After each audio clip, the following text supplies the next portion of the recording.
The Benjamin Dixon Show is only possible with listener support. Go to www.thebenjamindixonshow.com to register for our blog and join the Progressive Army.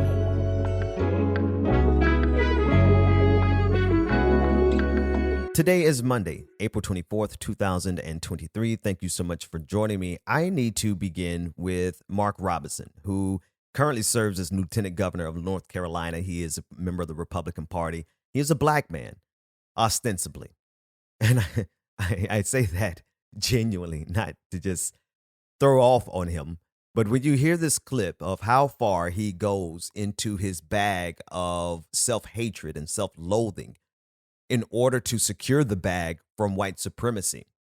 Because as we discuss on this show many times, one of the most lucrative things you could do as a black person is to do the bidding of white supremacy, to put a black face on all of the racist things that they want to say. Well, Mark went too far even for Republicans in North Carolina. North Carolina, folks. So much so that as he begins to claim that America doesn't owe black people reparations, but black people owe America reparations. He could barely get a clap to what he genuinely believed was going to be an applause line. What he is getting, though, is the attention of the entire world because of the absurdity that is a black person willingly doing the bidding of white supremacy, so much so that racists could barely even go along with it. Take a listen in. There are some people that were talking about reparations in this country. They wanted reparations. And I remember I made this particular liberal so angry at me because I told them right to their face, nobody owes you anything for slavery. If you want to tell the truth about it, it is you who owes. It's you who owes. Why do you owe? Because somebody in those fields took stripes for you. Somebody after those fields were ended and slavery was ended, somebody had to walk through Jim Crow for you. Somebody fought wars and died for you. Somebody lived less than because they didn't have what you have, and they did it for you. There are people in their graves right now, and they are there because they were willing to stand up and fight for you. Those folks on the Edmund Pettus Bridge carrying American flags, take that, Colin Kaepernick, living in a society that he could scarcely acknowledge, something that he has never known, living with a bigotry that none of us can imagine. Carried American flags on that bridge. And when they were hit upside the head with nightsticks and shot with water hoses and knocked to the ground, they got up and picked those flags up and kept marching. And they did it for you. Nobody owes you anything. If anybody owes, it's you. Because you've been the benefactor of freedom. You are the one that owes. Please clap. I mean, there were a few claps there, especially when he got to the part where they picked up the American flag. You know, patriots, white American patriots are going to love when you say pick up the American flag. But if you listen to the argument that he's making there, the audience is like, huh? Is he really going to try to say that black people owe America reparations because of what happened to black people on the Edmund Pettus Bridge? Does that make a lot of sense to anyone? What's happening is that they're trying to recast the GOP and recast them as the party for civil rights. Now, 1964, maybe. Yeah, pre-1964.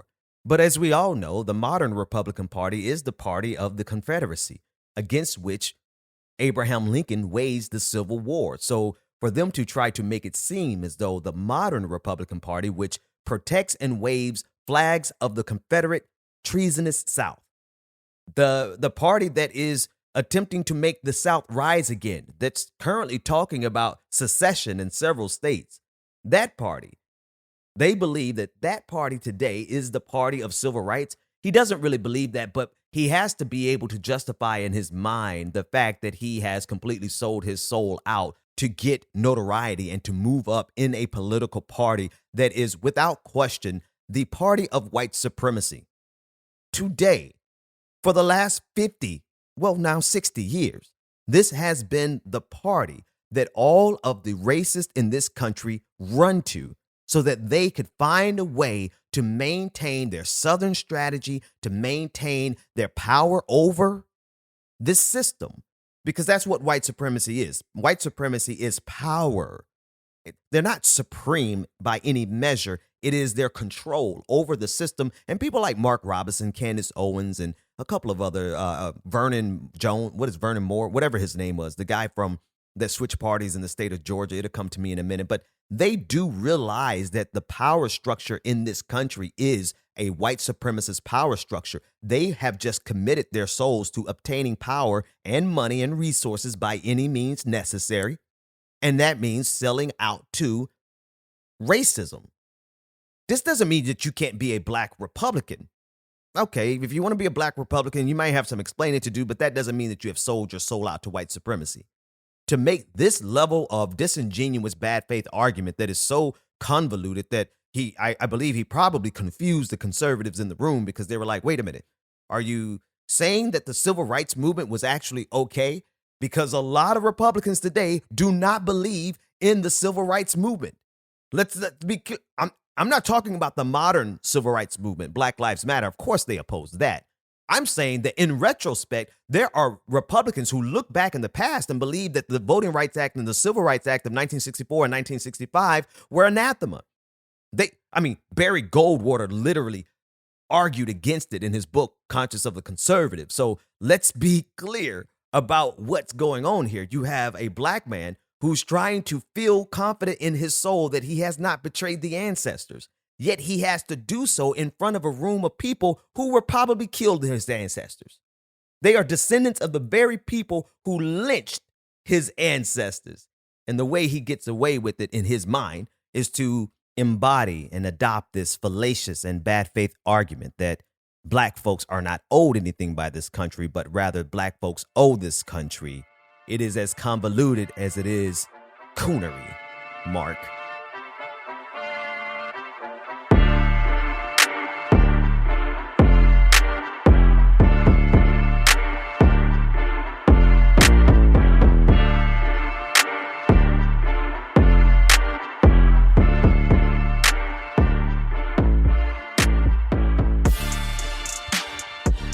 One thing, first of all, that beat goes kind of hard. But back to the news. One thing I love about the internet is the way that it can shift the weight of an argument, almost like judo, so quickly, so seamlessly, and so easily that not even Elon Musk, who, according to every mainstream media outlet, is a genius, he can't even keep up. The blue check mark fiasco on Twitter has devolved so quickly into turning the blue check mark into a stain that is laughable if you are a person who's giving $8 or $11 a month to Elon Musk, because how much you pay really depends on what time of day you click on subscribe to Twitter Blue, because that's just how much of a mess Twitter has become. But that's not the point. The point is this: if you're paying that and you have a blue check mark now on Twitter, you are the laughing stock of Twitter. You're the laughing stock of Twitter because people paid $8 to get access to a club that disbanded as soon as they got an opportunity to. Elon Musk began removing the legacy blue check marks back on April 20th, 420.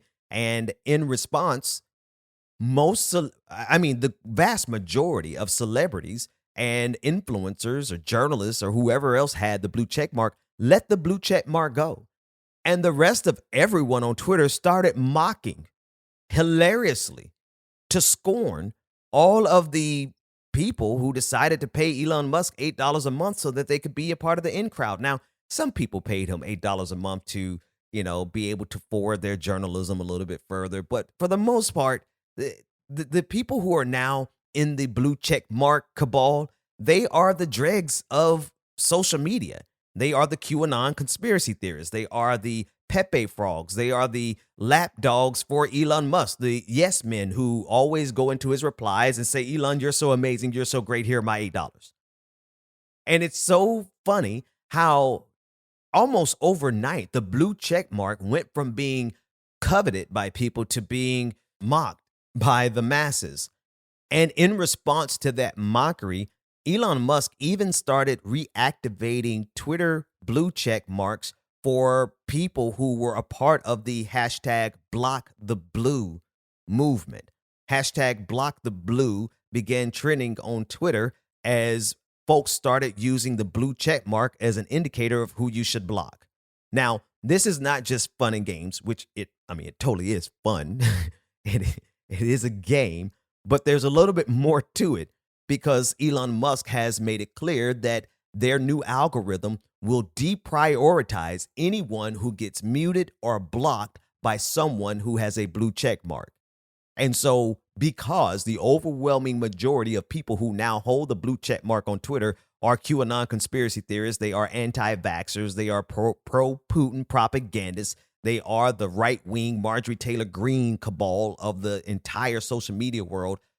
Of course, that is going to be a group of people who are going to actively use their Twitter Blue account to deprioritize everyone else. In other words, if a Twitter Blue account does not like what you have to say and they decide to mute you or block you, then you will be deprioritized in every other part of Twitter.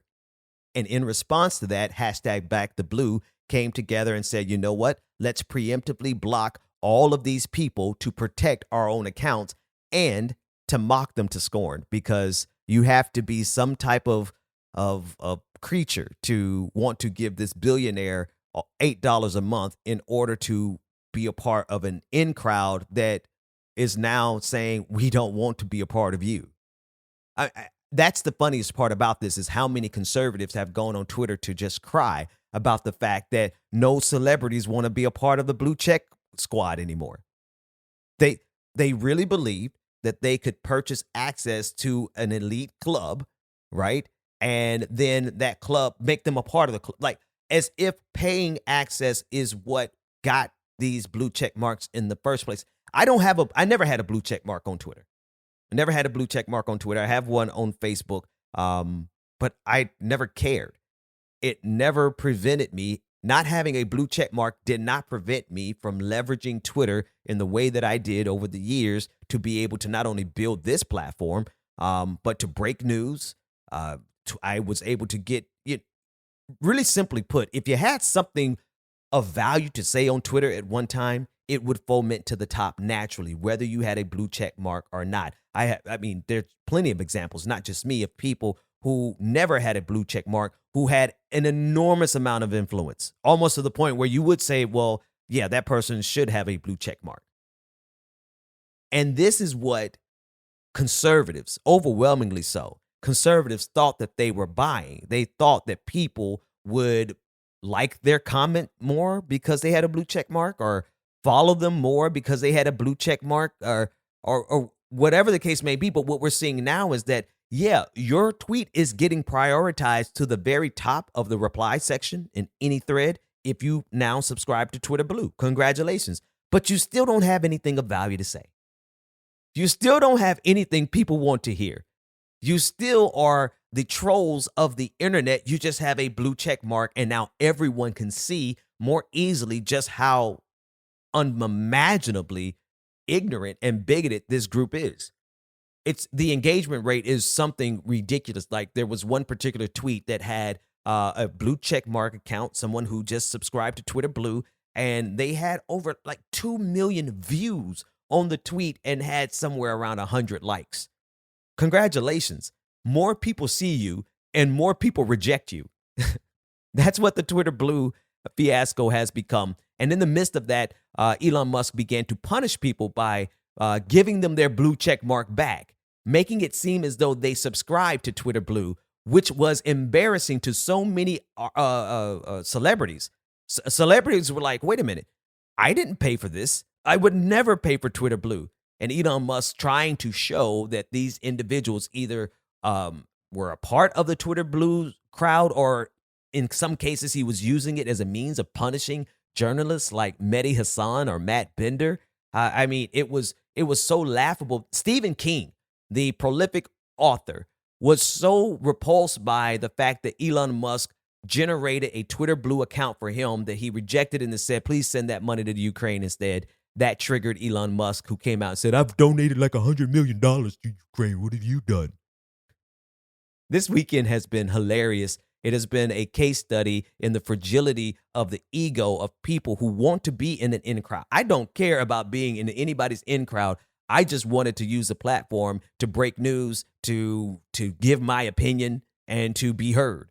And if you have something good to say, you can still be heard. It's a whole lot more work now because your reply section is filled with Make America Great Again, shade-wearing white conservative men who are espousing some of the most repulsive ideas and beliefs in your reply section. So it is a lot more difficult now. But the truth is your blue check mark doesn't give you any additional promotion if the world just does not want to hear what you have to say, because you have nothing to say, because you have the worst ideas and the worst belief systems, and you reject knowledge and science, and you espouse just the most brain-numbingly stupid beliefs that we could be exposed to. That is what Twitter has become. That's the legacy of Elon Musk. Go to www.patreon.com/The BPD Show and get twice the content and unfiltered interviews without any of the commercial interruptions. Here we go. A very special welcome to our newest patron, Leah Berman. Thank you so much for becoming a patron. This entire patron party is for you. Let it rip. Yep.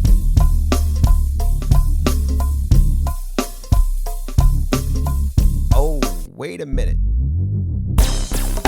You too can become a part of this prestigious and prodigious patron family by going to patreon.com/the BPD Show, where you get twice the content, none of the commercial interruptions, and you get access to our bi-weekly patron party, which we just had one Friday night. It was off the chain, DJ exclusive, never disappoints. Patreon.com/the BPD Show, and we will be back after this commercial break unless you are a patron.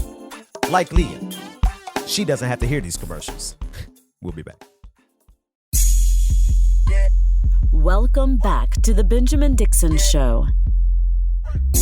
Visit us online at thebenjamindixonshow.com. Yep.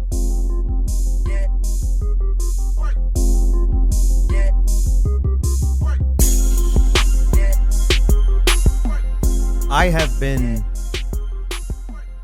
on multiple occasions, have been bringing to your attention the impact and the danger of groups like Moms for Liberty, an organization that is growing rapidly around. First of all, Moms for Liberty is a misnomer. It's an intentional misnomer in order to sneak by your radar.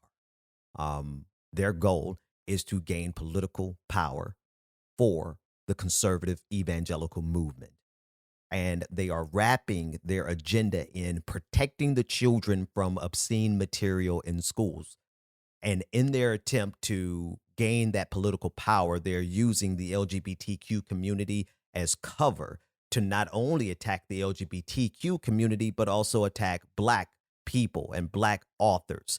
They have targeted the libraries of public schools all across the country. And now they have gotten this glowing interview from CBS, who just a few weeks ago gave a glowing interview to Marjorie Taylor Greene. Now, in this interview, there are a few dissenting voices, but nothing compared to the flattering nature of what the founders of Moms for Liberty got from CBS News. We are living in the normalization of fascism, theocratic fascism to be sure. I want to play a couple of clips from CBS This Morning that was aired, or CBS Sunday Morning that was aired yesterday, as they gave this interview to Moms from Liberty. And let's discuss. The book Genderqueer was in our school libraries. Had Moms for Liberty not brought that book to your attention, it might still be there. Launched in 2021, the group now claims 275 chapters in 45 states, with 115,000 members, and counting. Never bet against a mom. I mean, nobody's going to defend anything like a mom is going to defend their child. Tiffany Justice and Tina Deskovich, both former Florida School Board members, founded Moms for Liberty. We're joyful warriors. Joyful warriors. Their aim? to play hardball with a smile. We are organized, we are angry, and we know our rights. Enjoy the time we have left. We want people who are serving an elected office that respect the role of the parent in a child's life. So in 2022, our chapters endorsed in over 500 school board races across the country, and they won 275 seats. Listen, that part right there, that's the point. Let's not make any mistake. School boards are not just there to determine curriculum. They're not just there to determine what books can or cannot be in the library. They are there to determine budgets. They are there to determine the entire trajectory of the lives of hundreds of thousands of students, all right, in their respective districts. And the reality of it is that the power that Moms for Liberty is going after is being built off of the necks of the LGBTQIA community. That's the cover. Underneath it, they are also attacking content that Ron DeSantis considers to be woke. These parents, these Moms for Liberty, are inextricably linked to Ron DeSantis and this entire cabal of theocratic fascists that are trying to impose their religious beliefs on this country through the force of law. And that includes getting power on the school board level. And the method that they are using to obtain this power is to attack the LGBTQIA community as much as they're attacking Black books and authors. It is a 2-for-1 punch that we must clearly identify is the agenda. The agenda is to simultaneously go after the Black community as well as the LGBTQIA community. And in the Moms for Liberty particular agenda, their specific assignment is to attack authors and books that challenge the status quo, that challenge the norm, especially books by Black authors that bring up the true history of this country. And the way they get away with it, the way that's overwhelmingly, I didn't see a single Black person in a single picture. You know, if they had a Black mother involved, they would put her on the profile picture. They didn't have a single Black person, but the way they get away with this is by appealing to the transphobia and the homophobia that's latent in so many communities, including the Black community, that Black folks end up co-signing with the transphobia part. And then lo and behold, oops, books about critical race theory, books about Black history have been banned. Let's listen to a little bit more. What kinds of books do you want in schools, in libraries? Books that educate children. That's a generalization that Books that don't have pornography in them. Let's start there. Let's just put the bar really, really low. Books that don't have incest, pedophilia, rape. Stop it! Talk about Orwellian, like calling this organization Moms for Liberty when it's actually for suppression is about as basic as you could find in 1984, which I think is listed as a young adult novel still and probably has been banned in lots of places. Cartoonist Art Spiegelman has been speaking out ever since the McMinn County, Tennessee School Board voted unanimously last year to ban Mouse, his Pulitzer Prize-winning graphic novel about the Holocaust, citing violence, profanity, and because of this image, nudity. I think it's possible for an adult to say, I don't want my kid reading that book in class, but to forbid the other kids from reading it or taking it out of the library, that's not liberty. That has to be the most succinct and clear explanation of how this should go. Parents should have the right to determine what their child consumes. They should not have the right to determine what someone else's child consumes. This is where they don't delineate between the definition of liberty and their true agenda. They try to make liberty seem as though it's merely protecting the rights of parents, but it's a particular set of parents that don't want their children to learn anything about Black history. They don't want them to learn anything about Jewish history, about the Holocaust. I mean, they banned Mouse, for crying out loud. So the agenda has to be looked at holistically. They go underneath the guise of protecting their children from pornography. What do they consider pornography? They considered nudity in Mouse, a literal cartoon mouse, to be nudity, folks. Let's be clear about the absurdity of this, the absurdity of it all. And let's also be clear about the technique. It is using the quote unquote innocence of a white suburban mom who just wants to protect their precious wee babies from all of the big bad boogeymen down at the school, while they simultaneously protect institutions like the Southern Baptist Church, who has currently around 600 allegations of sexual assault, including a sexual assault against children, against the Catholic Church that has more examples and more cases of pedophilia than we can count. Okay, like they have just gone so far for so many years that the FBI is having to investigate them now. What a shame for a religious institution that it cannot govern itself according to the decency that they try to preach, so much so that the American empire has to get involved. But these people, these nice, these ostensibly peaceful, joyful warriors, they're using their whiteness and they're using their white womanhood in order to have an all-out war on anything that they don't approve of, when they can simply say, I don't want my kid to read any of this. But they know they can't control their children, which is why they don't want it in the library, because they know their kids will probably go in there and read something so that they can escape from the crippling isolation that goes on in these households, because they want to protect their kids from everything except the Catholic Church and the Evangelical Church, the Southern Baptist Church, and the Mormon Church.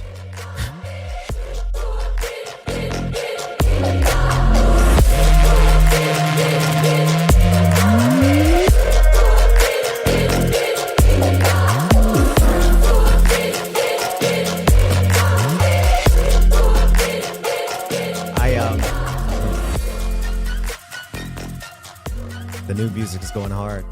I want to close the public show with something extremely hilarious. Larry Elder, who is yet another black man who loves to do the bidding of white supremacy and the bidding of the conservative movement, which are inseparable at this point. White supremacy is conservatism, is white supremacy at this point. It didn't have to be that way, but I digress.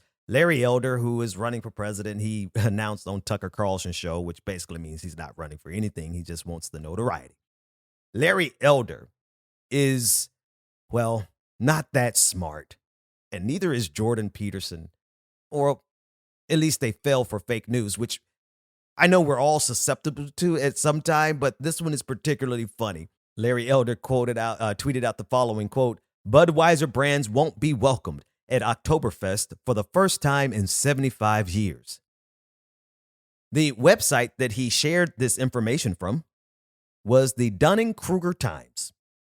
Now, I know somebody in the audience already started laughing for two reasons.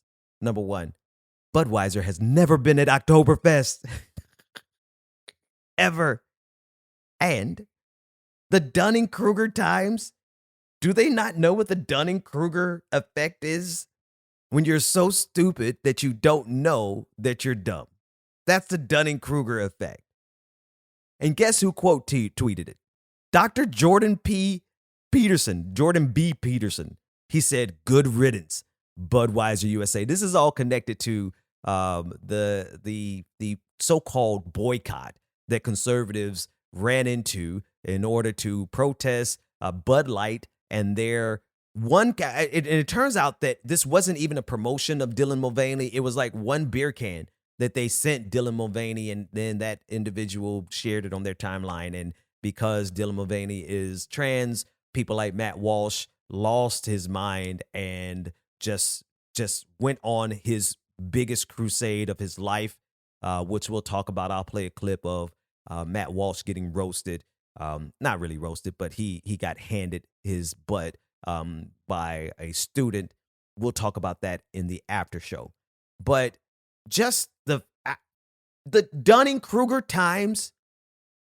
Listen, maybe everybody doesn't know that Budweiser was not, or Bud Light is not a beer that's going to be at Oktoberfest ever. I mean, there's just too many other good beers out there, and I don't even like beer. I just know that there are a lot better beers to have at Oktoberfest than Budweiser and Bud Light. But besides that, the Dunning-Kruger Times, are they really? Yes, the answer is yes. They really are. Patrons, stay tuned. Everyone else, we'll see you tomorrow. The Benjamin Dixon Show is only possible with listener support. Go to www.patreon.com/The BPD Show and support The Benjamin Dixon Show. And isn't Jordan Peterson a psychologist? He doesn't know Dunning-Kruger? If you like this episode, be sure to share, like, and subscribe. You put us together. We'll make it up. You put us together.